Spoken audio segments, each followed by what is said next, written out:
Universitas Brawijaya adalah rumah bagi ribuan mahasiswa dengan latar belakang dan keyakinan yang berbeda. Di tengah keberagaman ini, demokrasi kampus menjadi ruang penting untuk belajar bagaimana menghargai perbedaan. Meski begitu, tidak semua ruang diskusi berjalan inklusif. Masih ada hambatan, prasangka, atau ketidakpahaman yang membuat sebagian mahasiswa belum sepenuhnya merasa aman menyuarakan pendapatnya. Padahal, nilai-nilai agama mengajarkan kita tentang keadilan, kejujuran, dan saling menghormati. Nilai yang seharusnya menjadi fondasi dalam proses demokrasi. Lalu, bagaimana mahasiswa dan pemimpin organisasi bisa mewujudkan politik kampus lintas iman yang etis dan adil? Berikut pandangan mereka. Selamat siang, Mas. Sebelumnya perkenalkan, nama saya Saira Nabila. Saya selaku pewawancara dari kelompok kami untuk proyek penugasan Pancasila dan Agama. Sebelumnya di sini saya berbicara dengan siapa? Mas boleh perkenalan diri? Ya, salam kenal. Aku Hilmi dari Fakultas Hukum angkatan 2022 semester 7.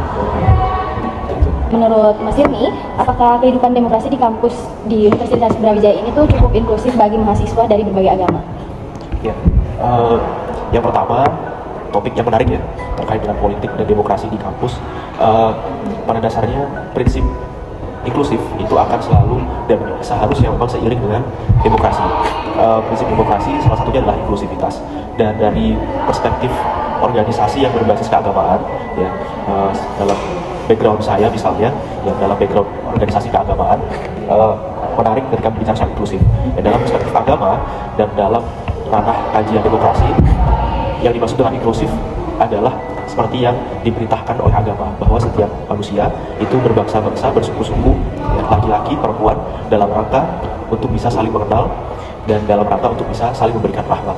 Nah, demokrasi di kampus hari ini bisa dimaknai dengan prinsip keterbukaan dan akuntabilitas. Karena mengapa seperti itu? Misalnya dalam kontestasi pemiluan dan pemilihan hari ini misalnya, panitia, baik itu panitia, panwas dan peserta, ada prinsip-prinsip demokratis yang perlu untuk dijaga dan ditetapkan. Salah satunya adalah inklusivitas, dan itu juga hal yang diperintahkan oleh agama kita ya, dalam Quran Surah Al-Hujurat, bahwasanya setiap manusia berbangsa-bangsa, bersuku-suku diperintahkan untuk saling mengenal, sehingga prinsip eksklusivitas itu tidak relevan dalam konteks kehidupan politik atau demokrasi di kampus. Menurut Mas Hilmi, bagaimana peran pemimpin mahasiswa seharusnya dalam memastikan bahwa setiap kebijakan dan programnya tidak hanya memenuhi suara mayoritas, tetapi juga melindungi dan memberdayakan kelompok minoritas? Ya, pemimpin mahasiswa itu selalu akan berkaca kepada pemimpin negara. Ya. Selama ini ketika ada membentuk pilkada maupun pemilu, itu syarat yang paling utama adalah bertakwa kepada Tuhan Yang Maha Esa. Ya. Syarat bertakwa kepada Tuhan Yang Maha Esa, lalu baru setelah itu diiringi dengan syarat-syarat selanjutnya.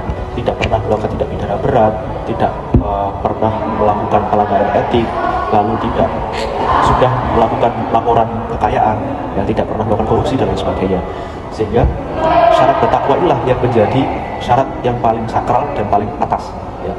Ini bagian dari skripsi saya sebetulnya, membahas terkait dengan syarat bertakwa kepada Tuhan Yang Maha Esa bagi calon kepala daerah maupun bagi calon presiden. Ternyata yang dimaksud dengan bertakwa, sebetulnya takwa ini kan berangkat dari terminologi Islam, ya, takwa gitu ya, melaksanakan perintahnya dan menjauhi larangan-larangannya. Tapi ketika itu sudah masuk di ranah publik, ya, sudah menjadi syarat calon pejabat publik, maka takwa yang dimaksud bukan lagi takwa spiritual, tapi takwa sosial. Ya. Takwa sosial itu seperti apa? Takwa sosial itu secara umum itu ada dua, ya, dalam perspektif fikih siasat misalnya ada dua. Yang pertama adalah al-adalah atau berbuat adil. Yang kedua adalah al-amanah atau amanah. Nah, adil ini nanti bisa ditafsirkan banyak. Ya, tidak pernah berbohong, tidak pernah korupsi, tidak pernah membuat keputusan yang merugikan masyarakat dan lain sebagainya. Nah, amanah, syarat yang kedua, amanah itu salah satunya dapat diimplementasikan sebagai bentuk ketaatan administratif, ya, laporan kekayaan yang bertanggung jawab, terus tidak pernah korupsi dan lain sebagainya. Maka sebetulnya takwa itu sudah terakomodir dari dua hal ini, ya, secara takwa sosial yaitu adil dan amanah, kayak gitu. Maka ini dua hal inilah yang juga harus menjadi prinsip yang ditekankan oleh calon pemimpin mahasiswa. Ya, kita lagi November Ceria ini kan, divisi maupun DFH November Ceria menghadapi momentum yang demokratis seperti itu, maka dua hal inilah yang perlu untuk menjadi pertimbangan, adil dan amanah. Mengapa dua hal ini ya tadi? Karena dua ini berakar pada syarat prinsipal yang tadi, yaitu bertakwa kepada Tuhan Yang Maha Esa. Kayak gitu kira-kira.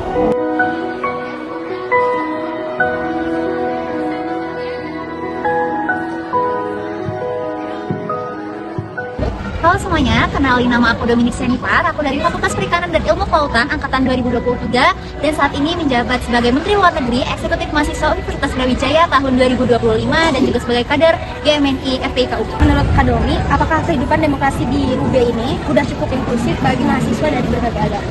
Baik, mungkin kalau dibilang secara UB ya, mungkin aku bahas dari lingkup fakultas aku terlebih dahulu ya. Menurut aku sudah cukup adalah untuk toleransi antar umat beragamanya, untuk berdemokrasi di lingkup kampus gitu. Nah, terkadang nih Kak, di dalam demokrasi suara mayoritas tuh bisa secara tidak sadar mengabaikan suara minoritas. So, menurut Kak Domi, nilai agama apa yang bisa menjadi pengingat atau penyeimbang bagi kelompok mayoritas untuk tetap peka dan membuka ruang bagi kelompok yang kecil atau minoritas?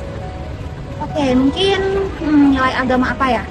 Yang pertama bisa dibilang ya kepekaan sih. Aku kepekaan terhadap lingkungan sekitar itu penting, terutama kita di kehidupan sosial berkampus gini ya, dengan latar belakang yang berbeda-beda, maka dari itu kepekaan terhadap satu sama lain itu penting, dan juga toleransi yang emang dalam gitu ya, bukan hanya toleransi sekedar kita ngomong toleransi, enggak, tapi emang implementasi secara realnya bagaimana, karena itu berdampak gitu teman-teman kepada suara-suara yang mungkin kecil atau minoritas. Pertanyaan terakhir nih Kak, jika Kak Domi boleh memberi pesan kepada pemimpin mahasiswa nanti berikutnya, nilai agama atau prinsip moral apa yang wajib mereka pegang untuk menjaga integritas berdemokrasi di kampus? Mungkin pesan beberapa poin ya teman-teman ya.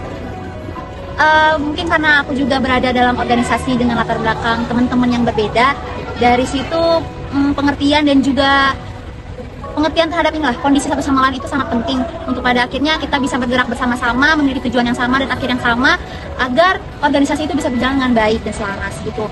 Pun untuk bersosialisasi juga sangat penting teman-teman, terkait toleransi tadi. Mungkin itu hal yang kecil ya dan sering atau umum lah dibicarakan, namun sebenarnya itu hal yang penting. Merupakan hal itu bisa melepas satu atau dua anggota kita yang sebenarnya sungguh berharga untuk keberadaan suatu organisasi. Demokrasi kampus bukan hanya tentang memilih. Lebih dari itu, ia adalah proses belajar menjadi manusia yang menghargai setiap suara tanpa terkecuali.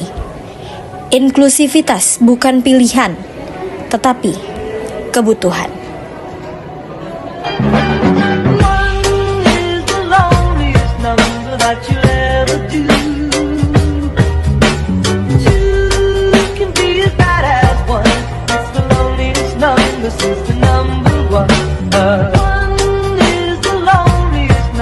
That you